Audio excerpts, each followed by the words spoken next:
Hi, you've tuned in to Radio Northern Beaches, your Listen Local station, right here on the Northern Beaches of Sydney. You can find us on your radio dial at 88.7 and 90.3 FM. Can't get to a radio? No worries. You can always stream our program live from anywhere in the world at rnb.org.au. And for listening on your own schedule, our podcasts are available globally at rnbpodcast.com.au. So be sure to follow and subscribe so you don't miss any episodes. Now, here is our latest podcast. Hello and welcome to Spin the Globe, Traveller's Tales, my weekly program on Radio Northern Beaches, 88.7 and 90.3 FM. So today's program we're talking about the importance of the crowning upper layers of our trees, our canopies. So I'm taking you on a journey. We've been around the globe, and this is a global issue. I'm taking you on a journey into our reserves and bushlands. You may have heard of canopy keepers or seen their stall at a local market, which I did more recently at the Avalon markets, where they were handing out tube stock so we can plant a tree in our own backyards. So Deb Collins is here with me today. Hi, Deb. Good morning. We're very lucky to have Deb in the studio here. Look, welcome to Spin the Globe. My name is Caryn Shipp, and I have a very special guest in the studio who's going to discuss something really important in all of our backyards, maintaining our beautiful bushland canopies. So how lucky are we to have here, live in the studio, co-founder of Canopy Keepers. Welcome to Radio Northern Beaches, Deb Collins. Thank you very much. Thank you for having me. Look, we may as well start from the beginning to introduce people. Look, can you tell us about the work Canopy Keepers does on the Northern Beaches? What's your mission, as it were? Caryn, our main mission is to raise awareness about the importance of preserving our canopy. There's a lot of focus out there on replanting canopy. We want to draw a little bit more focus onto preserving what we have, because that's where we're seeing a lot of degradation and a lot of reduction. Yeah, of course there is. What's a canopy tree? Can you describe it and how important it is to maintain the canopy? A canopy tree is a tree that literally creates a crown that joins with other crowns of other trees. And the importance of canopy is that actually mammals, birds and reptiles all need canopy to survive. And a canopy creates a pathway for mammals especially and reptiles, mammals especially, to move along food and water pathways. So breaking that canopy literally breaks a wildlife corridor. It also provides shade, it also provides wind protection. Quite recently there was a study done on the well-being to humans, literally, of living underneath a canopy and near a canopy. So yes. Luckily, the benefits are being researched more and more, but the benefits to wildlife, they've known about them for a long time. I think human beings are starting to go, yes, that's true. It also has a huge benefit for us. Yes. I read something too about trees being connected by their roots. I don't know too much more about it, but it sounds very science fiction. But well, no, it's not actually. I mean, there's two things going on there. The roots of the trees do interlock. So, for example, spotted gums don't have enormously wide root zones, but if you've got a forest of spotted gums, you've got an interlocking of roots, which makes the trees more secure, less vulnerable to falling. Yeah. You've also got a mycelia network, which is that network of fungal threads, in a way, that move between the trees. So trees feed each other. They feed each other with medicines. They feed each other with food. Even a tree that gets felled will send out through its mycelia what's left in its energy before it dies completely. So there's this extensive underground network, which is why we get upset when people dig too close to the roots and start to break the roots and the mycelia network. Yes, there's a lot going on in trees that we didn't learn about in biology at school, because a lot of the science is actually quite new. A lot of the science is, the last 20, 30 years has, this science really really developed, and it's fascinating science. It sounds it, and I've just learnt something, the mycelia connection. Yeah, absolutely. Very important, as you say, to raise awareness of our vegetation and our canopies, and the important role that you play in it all. So when you had that stall at the Avalon Markets, I noticed you were handing out tube stock. So what type of trees are you encouraging the community to plant? We always encourage, encourage native trees, and more particularly endemic trees, so trees of this particular area. We were partnering that day with Northern Beaches Council, who have often been really generous in providing the trees that we give away to the general public. And that day we were focusing on giving away the canopy trees, so the tall trees, and the council was concentrating on giving away mid-storey and ground cover. To create healthy canopy, you need all three of those layers. Yeah. So it was great to partner with them, and I think we gave over 700, 800 trees away. So wow. I hope they're all out there. People have planted them, people are watering them, looking out for them, because, of course, the danger with planting trees is that there's a low survival rate. So maybe only 1 out of 3 will survive, which is why we've got to plant in big numbers, care for them, plant them in the right place. Yes, very important. So from tube stock, for a tree to be classified as a canopy tree, what sort of time frame are you looking here?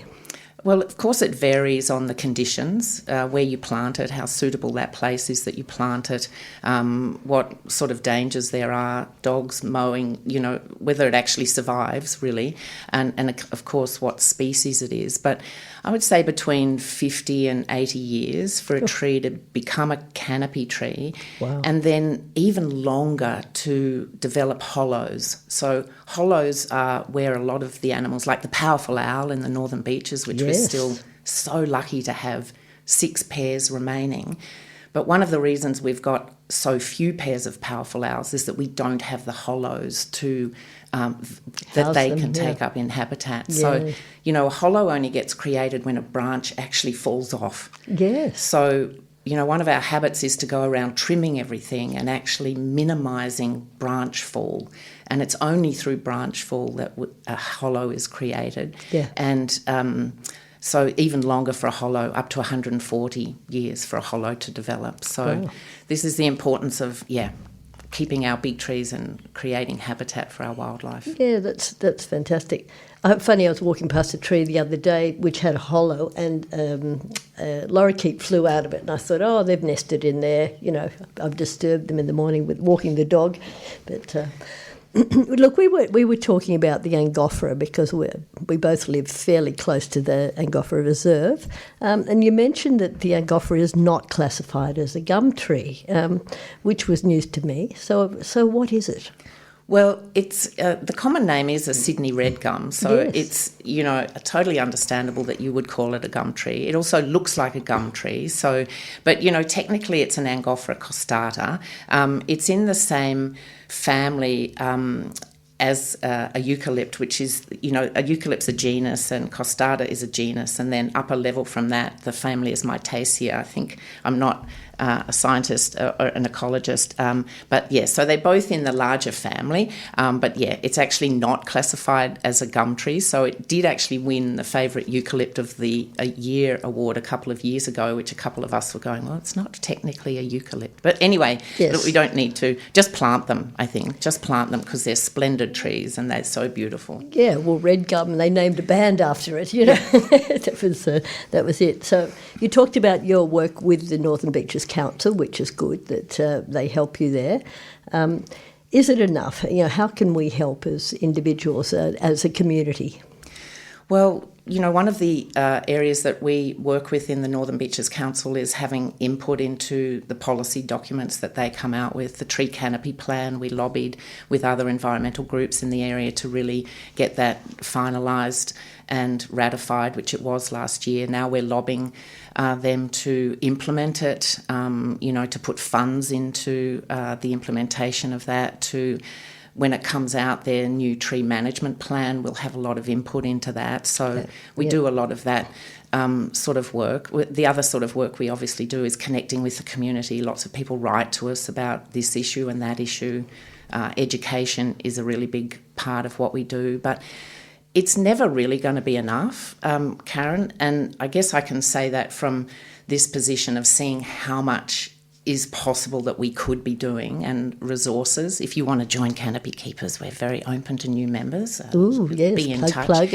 We'll give you a website address at the end. But I just wanted to say that, if everybody just took a little bit more notice of what was happening in their garden and did a tiny bit, this idea that small steps really matter. Yeah. And if everybody did a little bit of, well, maybe I won't take that tree out because it's contributing to the wildlife corridor, or maybe I could really plant a tree up in this back corner of my garden, it could grow there, or gee, maybe I won't trim that tree like that, or I'll put some understory plants here or some habitat for birds over here. If everybody just, every year thought of a couple of small things to do, it would make an enormous difference. Yeah. You talk about branch felling, or obviously some branches, they get heavy. One fell on Christmas Day. Our next door neighbour had a big red gum, and branch came down, landed on the roof of a car, blocked the whole street, and nobody could get in for Christmas. It was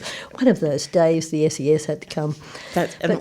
Just yesterday somebody sent me an article, though, of somebody being saved in a floodland where there'd been some massive flooding by hanging on to a tree all day. So they're the things to also remember. Life-saving. We seem to make a huge fuss when it's when someone gets injured by a tree, and I'm not saying we shouldn't, but there's also those instances, and there's quite a few of them where people actually have been saved by hanging on to trees. So absolutely, they save us. They give us oxygen for a start, so that's the bottom line. That's it.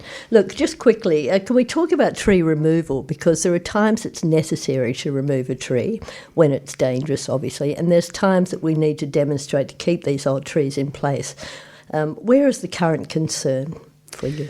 The current concern for us is the perforation of the canopy. So where, in my own example, where I live in a street that had a fantastic canopy, and it used to be that the wind would go over the top of the canopy. And now, because of the perforation of that canopy, i.e.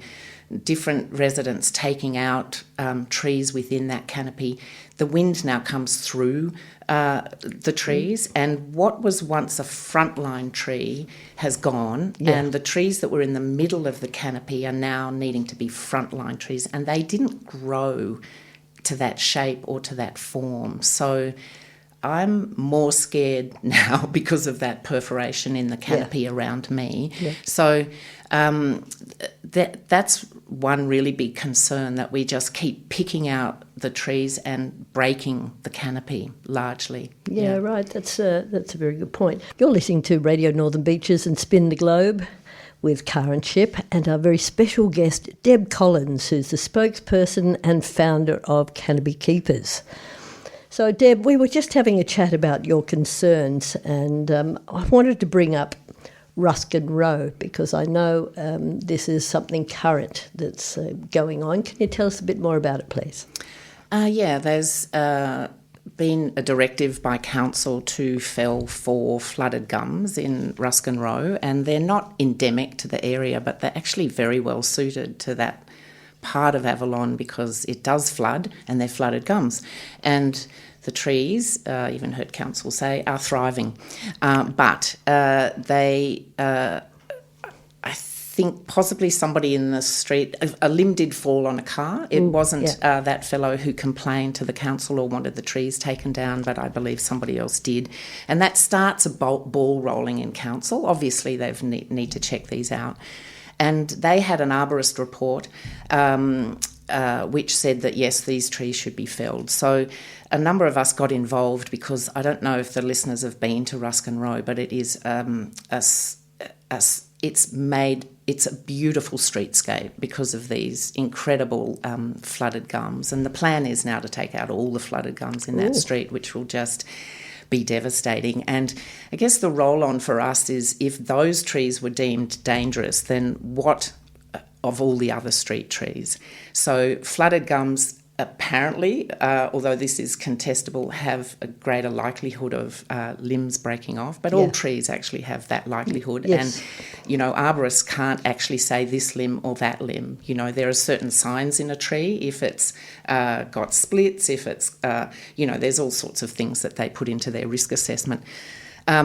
Not canopy keepers alone, but a number of the environmental groups in the area got together because we were all devastated at the possible felling of these trees. And we have a couple of arborists in canopy keepers, and they did reports for us on the trees, and they came up with a contrary finding to the council.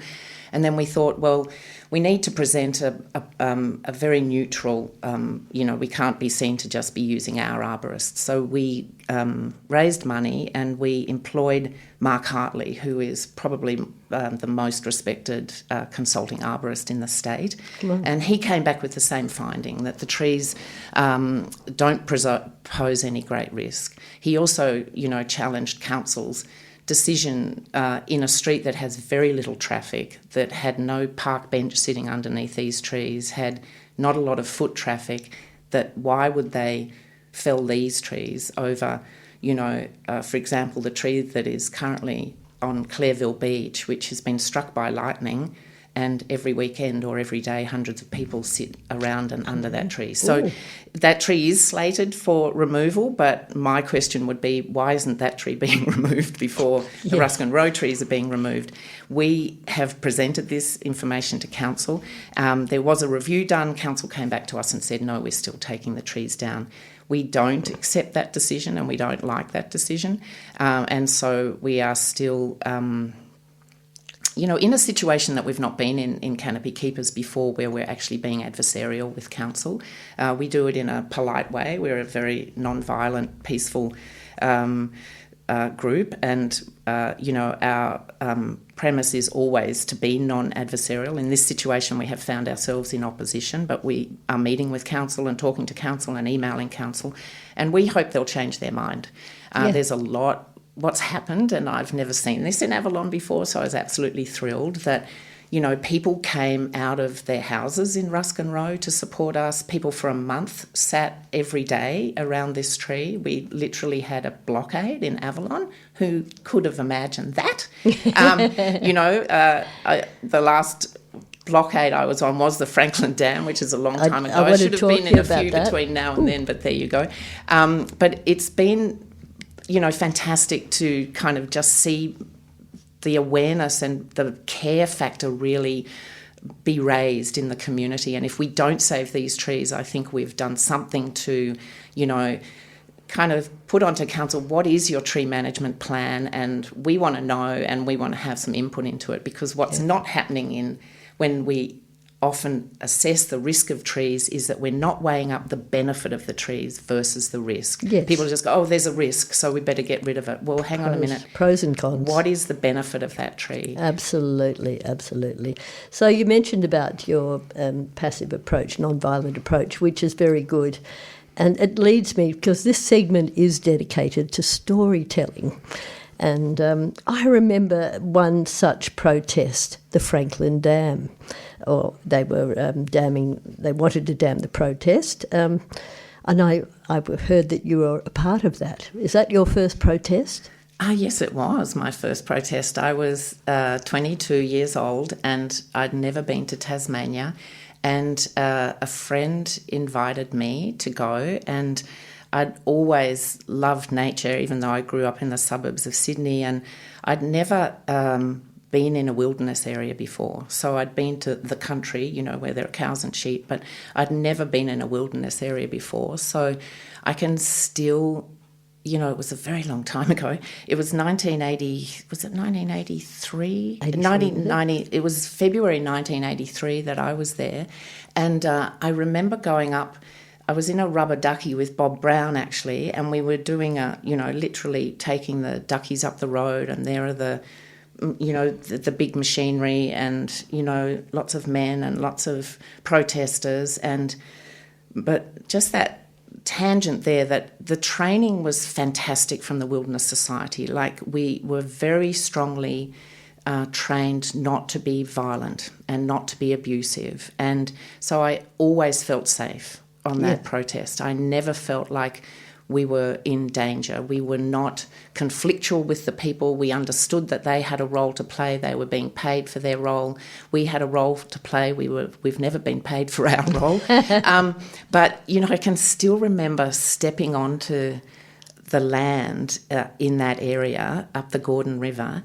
Oh, the Franklin River, I'm confused. Don't have the map. One flows into the other, that's I think. Correct. That's right. They join each other. Yeah. And I'm just standing there and the softness under my feet and this damp, moist, sort of dripping, beautiful environment of dark greens and people in trees, and these activists who'd been camping there for 2 months, and my respect for them. And, I think I was only there for 2 weeks, but just that introduction, like going up that river and being on that land, it just, it was a transformative experience for me. I bet it was. I mean, we went back to Segway, of course.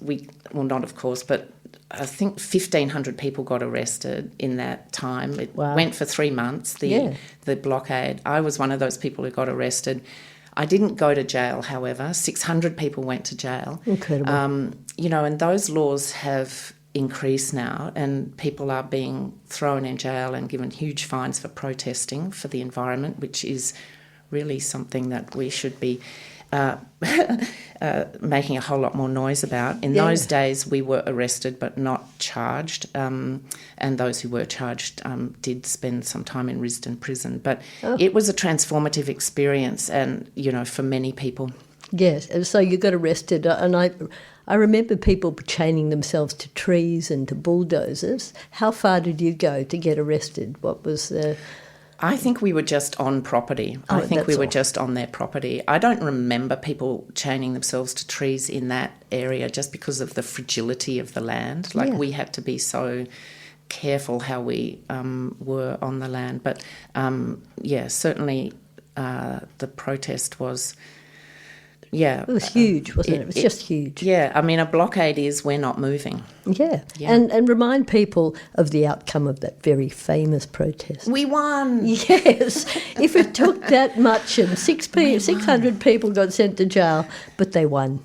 We won. So, but the interesting thing there was, and I think this is why it was groundbreaking, was that it was the first time I think the High Court had been brought in, that the federal government actually was able to say to the Tasmanian government, stop the work and enact or create even the World Heritage Properties Conservation Act. Yeah. So it had a huge impact for our whole country. And the whole country got involved, which I think is really relevant. Like people love to say, it's only a local issue. Well, no, it wasn't. These issues, all of them, they're not really local. They start local, but they have a national and an international prominence. They should. We should think on a federal basis, not in our own state or our own backyard. We have to look after each other as a whole, don't we, as a full country. So this historical protest, did it prepare you to take action in current day? Was this the beginning of Canopy Keepers, do you think, or what inspired you to start? Well, Caryn, there's about a 40-year gap in between that there and here. But I think that it very much, in me, solidified a real love of nature and a real direction to seek out more wild places. I had an adventure travel company. I spent a lot of time in wild places, have done a lot of training to survive in wild places. And, I've been involved in a lot of environmental issues along the way. I've never wanted to do adversarial business. So, that's why, again, this part of Canopy Keepers where we really try to look at policy and work with people and partner with other organisations so that, we're really trying to affect legislative change as well as hearts and minds. It's got to be community consultation. It's got to be based in data, in fact. Yeah. I'm very aware of how councils and what they expect and government too. This is Radio Northern Beaches. You're listening to Spin the Globe with Caryn Shipp, moi. and my very special guest, Deb Collins, founder of Canopy Keepers, if you didn't already know.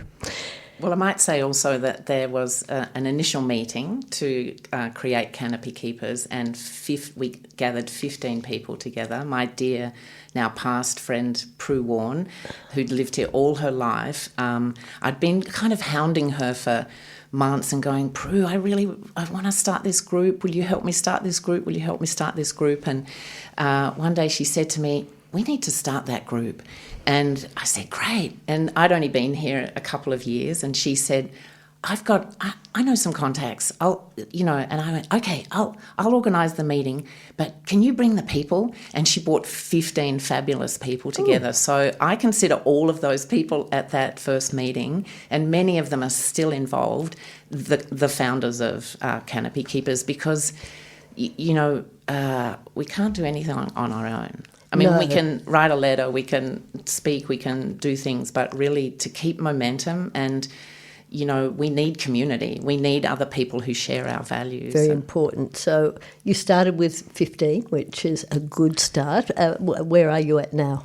What we've got now is a brains trust, which are all our kind of super, our ecologist and our professional wildlife photographer and our bird experts and our conservation experts, and we've got all these experts, and then we've got sort of a steering committee. So it's a slightly smaller steering committee, but we've got people on social media, and we've still got some vacancies though. Ooh. We'd love a newsletter editor, we'd love a kind of membership person. So there's always jobs to be done.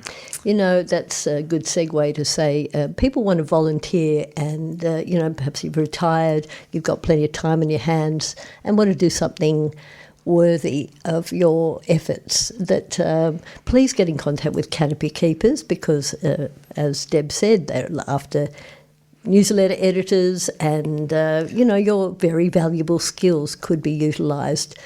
Well, we want to grow too, so, and I've always loved the idea of, there being a Canopy Keepers in Willoughby or a Canopy Keepers in Cronulla or a Canopy Keepers somewhere else. Not that we would run, but that we would share what we've put together with, little other organisations. And because, my dream really is that we all become Canopy Keepers, however much time we can give to it. So whether it's an hour a month or, whether people really want to get involved in the steering committee, there's so many little different ways that people right. Bush care is in every council, really. In any council that has bush care. Yeah, and any council that doesn't should. Well, really, even in the inner city, it's important to have greenery to break up that concrete jungle. I think actually Sydney City Council is probably top of the list in terms of creating new canopy cover and maintaining it. Right. So how can we support you in your efforts? So that was community. Coming on board with Canopy Keepers would be one of them. Planting trees in your own backyard would be another. Do you need help in council, or do you... Well, again, just going back to what people deem their skills to be, if they want to get in touch with us, love to have a chat, see where the gaps are, see what you'd love to do. Really important to either do what you're passionate about with us, or, if you want to come and learn and do something that you haven't done before, then there's probably an opportunity to do that as well. But what I would really say, Caryn, is, if everybody could go out into their yard, front and back, and just go, what am I, what's my contribution to creating healthy canopy community? Recognising that it does take ground cover and mid-storey plants and large trees. And does the neighbour have 3 large trees, but actually there's a gap on my property between my property and the next property? So it's really starting to look at our environment as, we own this patch of ground where our house is built, and, sure, we have the right to do certain things, but if we could also take our right and just put that aside for a moment and go, how do I add health to this ecosystem? Yeah. What could I do to contribute to the community of trees? Because the community and the ecosystem was there before you got there. It'll be there after your kids grow up and sell the house, and it'll be there hopefully, in 100 and 200 years' time. And if we don't do that, my concern up in the Northern Beaches is, especially in the Pittwater area, is that we'll just end up with shrubs and grass. We won't have these beautiful trees. So a lot of people think, there's so many trees here, it doesn't matter if I take mine down, but it does actually matter. And of course, sometimes you do have to take a tree down. You want to build an extension to your house, or you want a bit of view. It is, the tree is really unwell. Of course. There's that too. But what about the view of trees? Yes, okay. I can be had the finger pointed at. I asked a neighbour if we could take down their canopy. It's a tree that was not native to the Northern Beaches. It was a type of umbrella tree that has grown above our canopy, and I looked it up, and it is a pest in New South Wales, but it grows wild in Queensland. So I did ask, but she's very much a canopy keeper. So I failed, but look, I'm living with that tree, and that's a good thing. And I think, what you did was good, like talk to your neighbour and, explain why you want or don't want the tree there. She explains why she wants or doesn't want the tree there.